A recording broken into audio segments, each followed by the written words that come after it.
going bonkers, TikTok diets are all the rage. And why are the seats so damn small on the airplane? Because it's hard to be a person with a body these days. You're listening to Burnt Toast. We are Virginia Soul-Smith and Corinne Fay. And today we are giving you the second part of our episode with Lindy West, author of Shrill and Adult Braces, Driving Myself Sane. When Adult Braces came out earlier this year, it basically broke the internet with discourse around Lindy's marriage, body, polyamory, and so much more. We chatted all about it in this conversation with Lindy, who is awesome. This originally ran as a paywalled episode, but today we are unlocking it so everyone can listen. Can't wait to hear what you think, and definitely check out Adult Braces anywhere you buy books. And then stay tuned for our new bonus segment, Indulgence Gospel. This week, we are answering your fat fashion questions. How are we doing layers in perimenopause? What are the best ways to combat chafing and thigh rub? What are we doing about pants? All that good stuff. Indulgence Gospel segments are a perk for paid subscribers, so if that's not you, click the link in your episode description or go to burnttoastpodcast.com to join us. When I found out that he was seeing someone else, he said, I think we want different things. And if that's the case, we need to not be together because I don't want you to be like in pain, losing your mind. And I said, no, we are not allowed to break up. What's he supposed to do? And again, he did many things wrong. There's lots of conflict and bad decisions and bad behavior. But I don't think that's one of the things. Right. I would not let him divorce me. I insisted we had to stay together. So I don't think that he did a crime by then trying to figure out, okay, how do we do this non-monogamy that you hate? Right. And yet insist on remaining in it. Right. I guess he could have just forcibly left me. He could have packed up and left. But like, he was fighting for you, though. he was fighting for, I mean, the person that he loves is standing there sobbing and crying and begging him to stay. Or the other option, and this is what he did for years and years, was defer to me and essentially not be polyamorous, even though he told me from day one that was important to him. So he suppressed that for a long time. His choices were to continue to sort of play act monogamy with me, which is what you were demanding. I was demanding. Yeah. Or leave and make both of us sad, or stay. And I was insisting that I could figure this out, that we could figure something out that would work. And so he did. And then somehow we did figure it out. Well, and when you describe your life together as a threesome, throuple, why are all the words so bad? They're all bad. I'm sorry. Triad is okay. Triad? but Okay. As a triad? It's not good. It's not good. A tripod. What I was going to say is your life sounds lovely. It sounds really lovely and supportive. I was like, well, Yeah. I completely understand the benefits of having another woman in your household. Like, that's just practical. So all of that seems like you ended up Oh in a my great God. place. Yeah, and that's part of why it's weird to have this book come out now and then sort of be defending these choices, even though I understand why. But it's like, this was like, 7 years ago at this point. Mm. Like, Aham and Roya and I have been together 5 years. Right. You're well into So you can come at me and tell me I should have gotten a divorce, but the ship has sailed. I have a whole new life now. I live in a log cabin in the woods. I'm in my 40s. I don't know what you want from me. this. No, Roya and I have a vegetable garden. we're not breaking that up, guys. Come on. If anything, they should divorce me. I am the worst wife. I am the worst of the two wives. Roya's always cleaning. She opens the bills and then she pays them Oh, wow. immediately. Yeah, She sorts things into piles. Like, oh boy. There's a lot of practical benefits. Even in the book when he ends up in the hospital and she's like texting you medical updates. And I was like, this just seems great. Someone giving really clear information about what's going on. It's so easy for me to make these jokes and be flippant about it. And then I'm like, God, I sound like I'm just like using Roya for her clerical skills, which is not the case. I also love her. It doesn't sound like you're using her for your clerical skills. Okay, It good. sounds like you have someone to share the mental load of life with. And that's like what everybody wants and needs. Yeah. Because there's so much. There's so many things that we're all keeping track of at all times. It's hard. To have another brain available to do any part of that labor is a gift. So Yes. Yeah. Roya, if you're listening, Thank you. I love you. I want to chat about your podcast for a minute because I am a huge Text Me Backlight. Really love it that you host with your best friend, Megan Hatcher-Mays. You guys are so funny and great together. I really love podcasts of best friends. I used to have one with my best friend, Amy, and now my co-host who's not here with us today, Corinne, but she's also a really good friend. I feel like more best friends need podcasts. Like, it's such a good concept. Yeah, talk about what's like fun and hard about making a podcast with your best friend. I totally agree. People sometimes ask me and Megan, what's the secret to long-term best friendship and keeping a best friendship healthy and alive or whatever? And kind of the answer is start a podcast together because, Megan and I haven't lived in the same city since, I don't know, when she left to go to law school, 2007, 2008, I don't know. We weren't in touch as much as you would think best friends would be. Like, it's just so easy to have the day-to-day meat of your life just involve the people that are right in front of you, that you can touch and see. Megan and I have the kind of friendship where when we did see each other, it would just snap back into place. But we weren't even texting all the time, for years. Sometimes we wouldn't talk to each other for months at a time. And now I talk to Megan every day. And even though she's in DC, I know the minutia of what's going on in her life, and she knows what's going on in mine, in that way that when you're in your 20s and you have a best friend who lives in the apartment next door, you're enmeshed in each other's lives in that really kind of beautiful, fun way. And we would absolutely not have ever been able to recapture that if we didn't have this podcast. So that's so fun and cute. I don't want to say that everyone should have a podcast because there's so many. We need our audiences. Like, we can't handle that competition. Exactly. Some of you might be too charming, and I don't like that. It's a threat to us. Nothing has been healthier for the friendship than doing the podcast. And yet, also, I remember when we started pitching the podcast, because we had a whole round of pitch meetings that no one bought it. But someone in one of those meetings, someone that we met with was like, oh, well, good luck. Every best friend podcast ends up breaking up the best friends. Oh my God. And I was like, not me and Megan, never.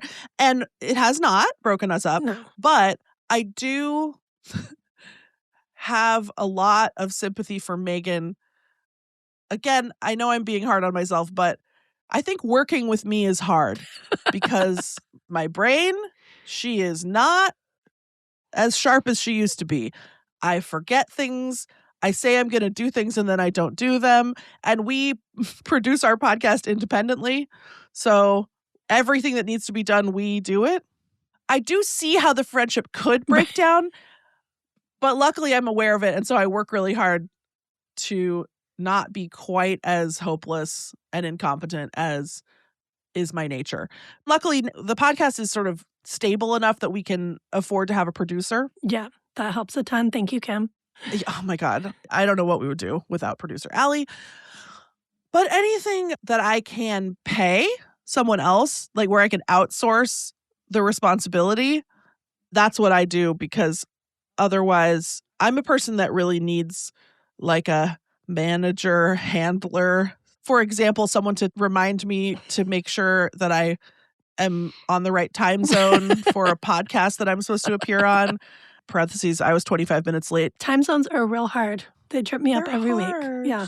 So anyway, yeah, that's the challenge, is that one of these days Megan might get so mad at me that she ends the podcast, but hopefully not. Fingers crossed. Fingers crossed. It feels like you guys have a good thing. I mean, I just always think that podcasts, and particularly the way you guys do it, about a friendship, it helps remind us to like decenter monogamy a little bit. The reason those early 20s friendships don't last a lot of the time is because straight people get married and then that takes over. And it's like that suddenly is the most important relationship. It's like, meanwhile, this girl's been by your side for so many. Are you kidding me? I know, totally. What happened to that friendship? Anytime we can celebrate, especially female friendship, I just think it's so important.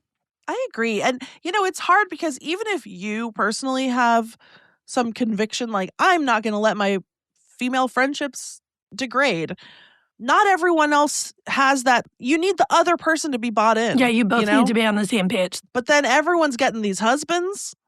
I mean, that's a nice thing about also being in a throuple, it's so much more customizable in terms of how much time you get to yourself. Oh, interesting. Because there's another person. Once you get over feeling left out, which I think at the very beginning, sometimes Aham and Roya would go do something and I'd be like, why am I not invited? Yeah, of course. But now it's like everyone can go spend time alone because even if someone else is feeling lonely and pouty, there's another person. It's amazing. Now I'm like, all right, so are you guys like going on a date soon? Or Maybe are you wanna, guys like get out of the house a little? Maybe I heard about a good restaurant that maybe you guys would like so I can watch The Traitors? Hello? I need some couch time with you not on it? Totally. Yeah, I feel like non-monogamy has given me my personal life back in a certain way, my social life, or it just allows for a more fruitful social life. And also, I think philosophically, having deep connections with people outside of your marriage is really important and very healing. Agreed. Big time agree. Yeah. Okay, we've got a few last questions. This is a question from the Burnt Toast chat. One of our listeners, Meg, asked, I'd love to hear about Lindy's relationship to fatness and how it has changed over her years of writing about it. What a weird time to have a relationship to fatness. Right? Yeah. I mean, I will say that the age of GLP-1s has thrown me into a tizzy. I think I've said some things that I'm not proud of, been judgmental, then come all the way back around to just like what the OG fat activists were saying all along. You know what I mean? You can start to be like, well, but people, it's hard to have a body. I believe this. Like, I'm not here to tell anyone what to do with their bodies. I don't know how you could spend your life cataloging all the ways that society makes it impossible to be fat and not understand why people still pursue thinness. Right. But that's a slippery slope. It gets easy to then be like, well, maybe I'm allowed to pursue thinness if I believe in autonomy. So I've gone around and I've been prescribed GLP-1s and was tempted and then couldn't afford it and then was like, oh, thank God.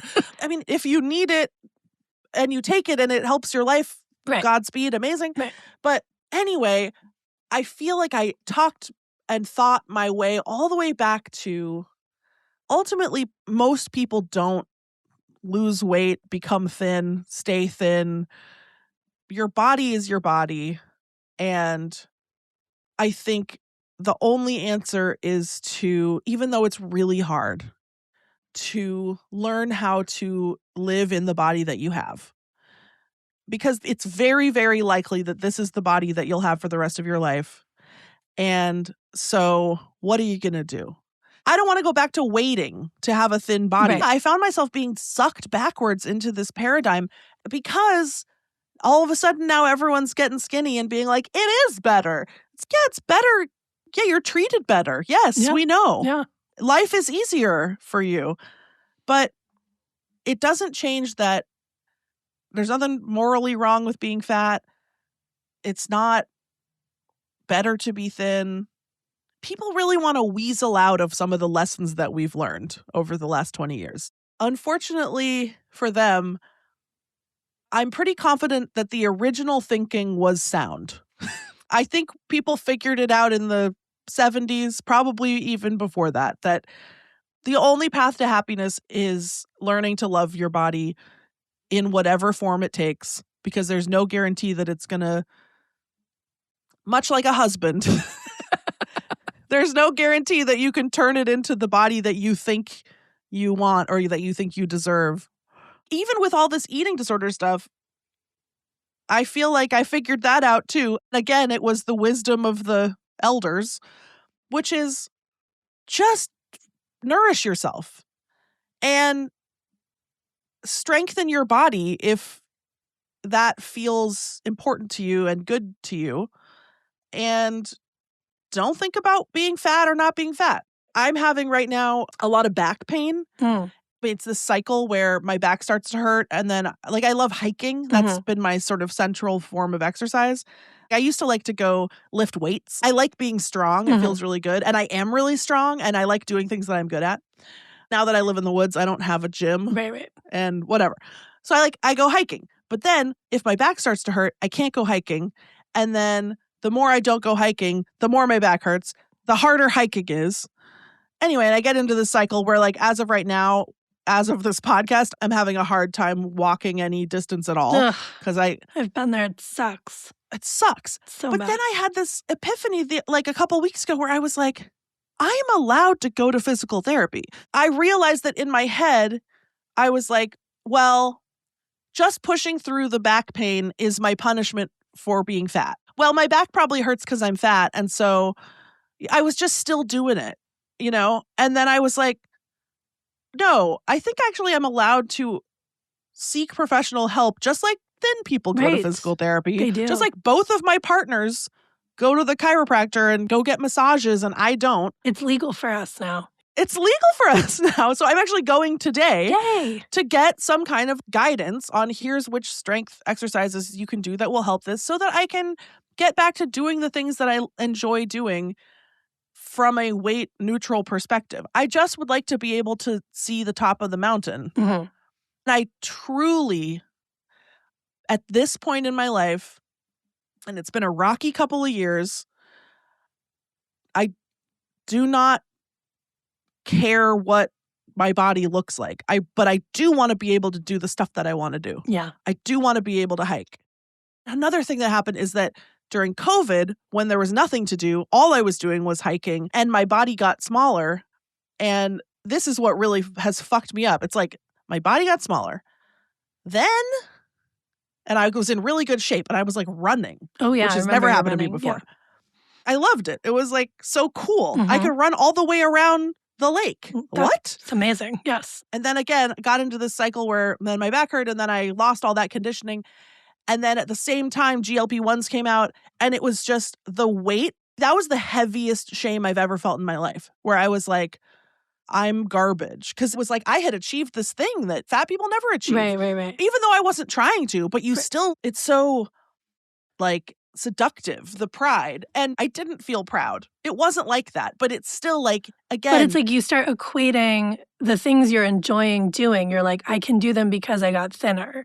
Instead of just, I can do them because I'm doing them.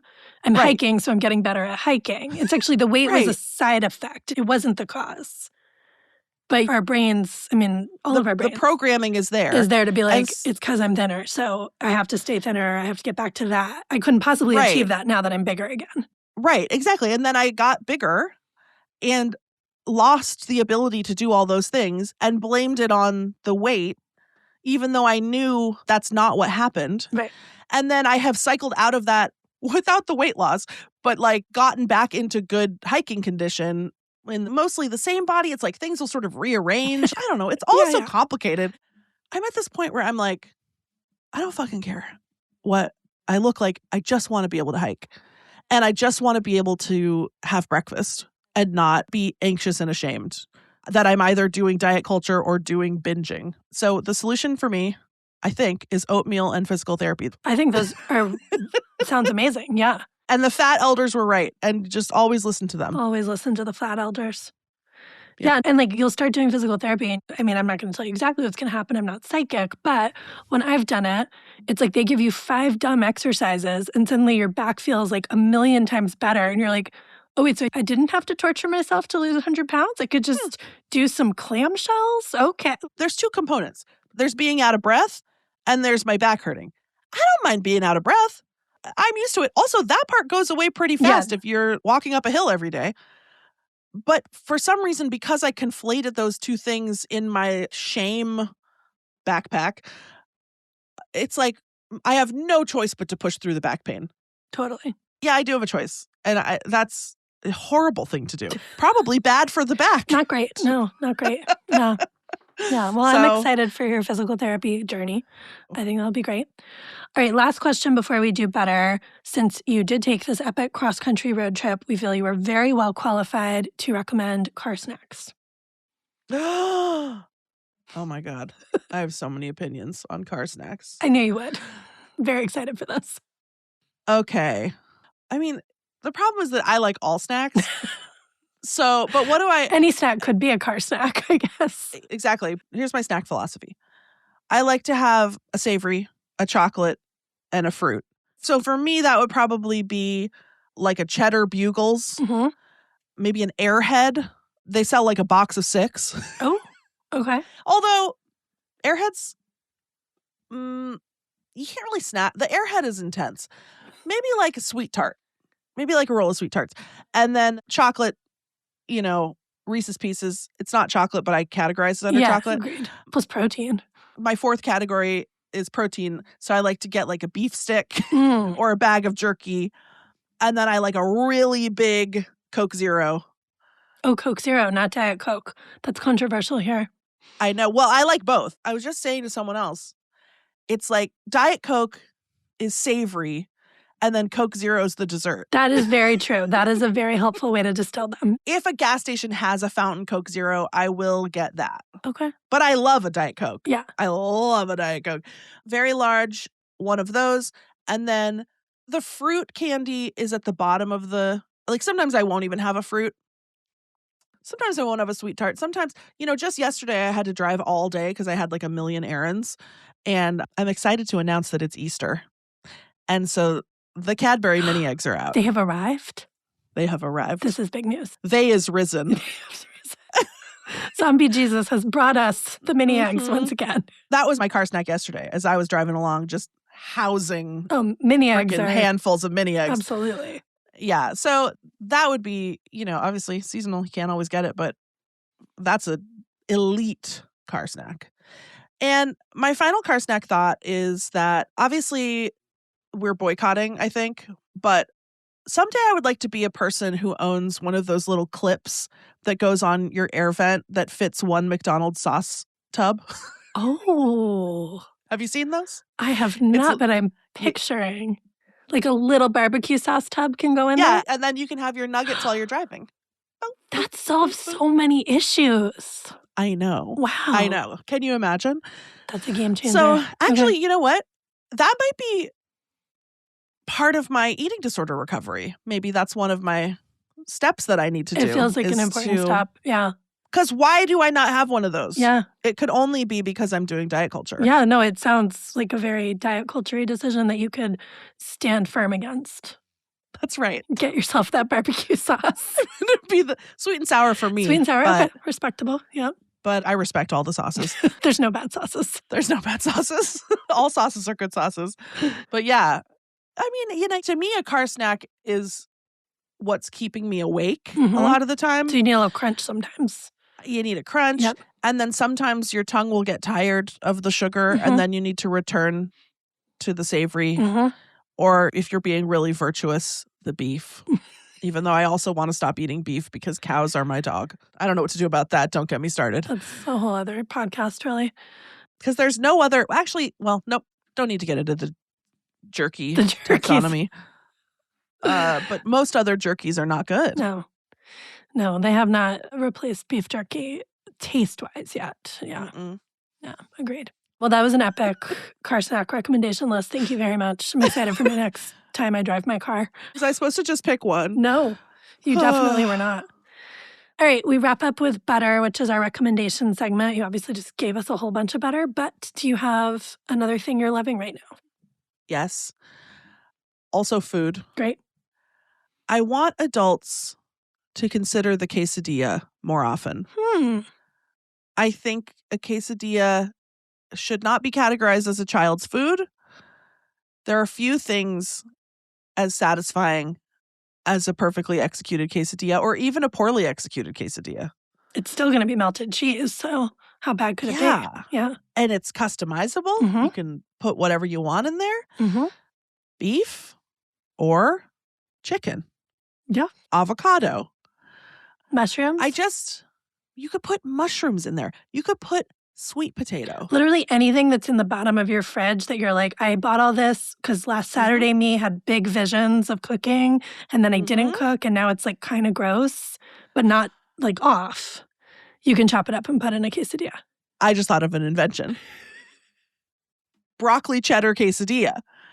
What if we steam some broccoli, we chop it up real small, and we put it in the quesadilla, then it's like broccoli cheddar soup, but it's a quesadilla. I mean, you're really onto something there. I think I am Yeah. onto something. Yeah. Have you ever put broccoli in a grilled cheese? Also Yes. a good one. Delightful. Delightful. All right. So yeah, I just want adults to consider the quesadilla, and also while we're at it, the Shirley Temple. I'm with you on the quesadillas. I haven't had a Shirley Temple since I was 9, so I mean, you got to be willing to really down some sugar. some plastic cherries. Yeah.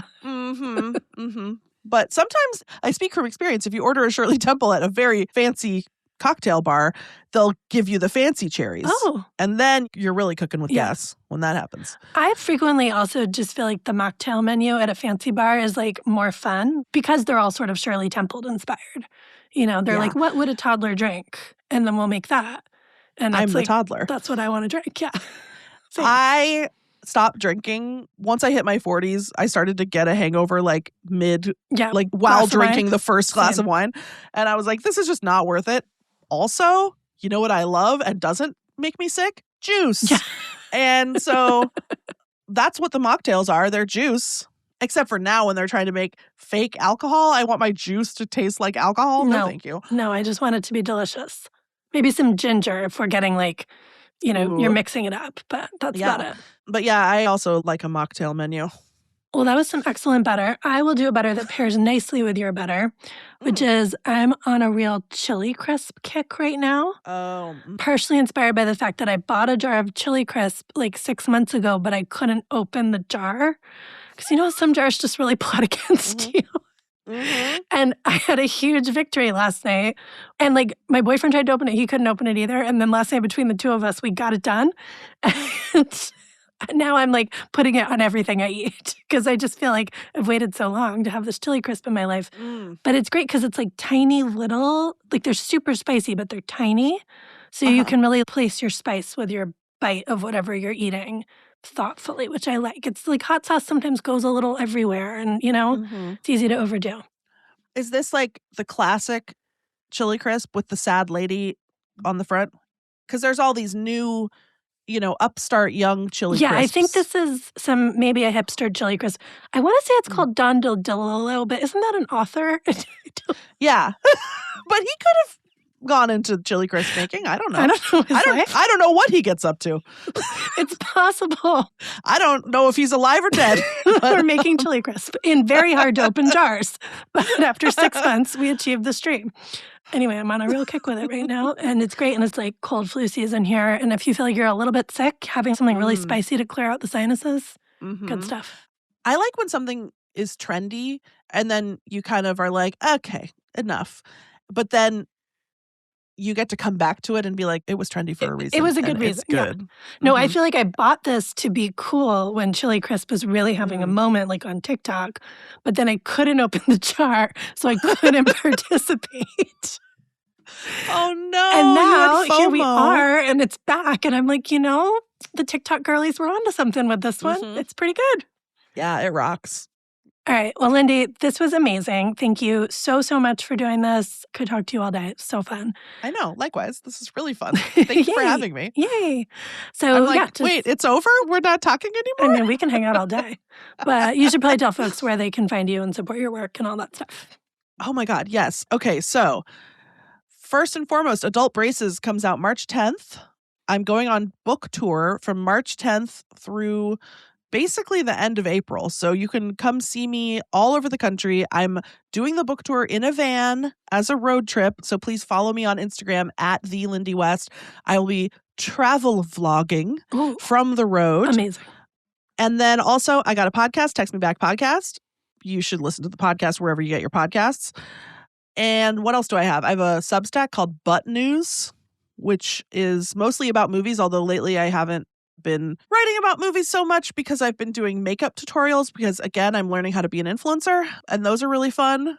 Oh, if you live in Oklahoma City, I'm doing my one-woman show, Every Castle Ranked, at the Oklahoma City Repertory Theater, April...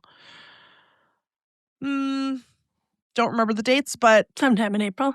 like for 2 weeks in April. There's a bunch of dates. I would say if you live within 6 hours of Oklahoma City, you should come. It's going to be really fun. I live nowhere near Oklahoma City, and I feel a strong sense of FOMO about this. It sounds amazing. Yeah. Please do an East Coast version. I want to do eventually a full tour of it, but I don't know how to book a theatrical tour. So It sounds complicated. Yeah. as soon as I figure that out, I will be there. Great. Perfect. And yeah, thank you. Thanks to everyone who in the future comes to my book tour. I can't wait to see you. Yay. Awesome. Thank you so much. This was great. Okay, next up we have Indulgence Gospel, our bonus segment for paid subscribers. Today we are answering your fat fashion questions. How are we doing layers in perimenopause? What are the best ways to combat chafing and chub rub? What are we doing about pants? My perennial question. Free lists, you won't want to miss this. Click the link in your episode description or go to burnttoastpodcast.com to join us. Okay, I can't wait to hear what everyone thinks about this episode. Have you read Adult Braces? Are you rewatching Shrill now that it's out on Netflix? Paid subscribers, come tell us all about it in the comments on Patreon. If you're not a paid subscriber, you can join us for just $1 per week at burnttoastpodcast.com. And stay tuned next week for our episode with Ash Brandon and our conversation about screen time, a perennial obsession for parents in the summer. See you next time. You've been listening to Burnt Toast. If you'd like to support the show, follow us for free in your podcast player. And if you have a second, please leave a little note about why you love Burnt Toast. Your reviews really help new listeners find conversations like these. The Burnt Toast podcast is hosted by Virginia Soul-Smith and Corinne Fay. You can follow me on Instagram and Threads at _Soul-Smith. Follow Corinne on Instagram at SelfieFay and on Patreon at Big Undies. This podcast is produced by Kim Baldwin. You can follow Kim at The Blonde Mule on all platforms and subscribe to her newsletter at theblondemule.com. The Burnt Toast logo is by Deanna Lowe. Our theme music is by Faraday. Our video editor is Elizabeth Ayiku, who also runs the Me Little Me Foundation, a virtual food pantry supporting multiply marginalized folks recovering from eating disorders. Learn more and donate at melittlemefoundation.org. And Tommy Heron is our audio engineer. Thanks for listening and for supporting anti-diet, body liberation journalism.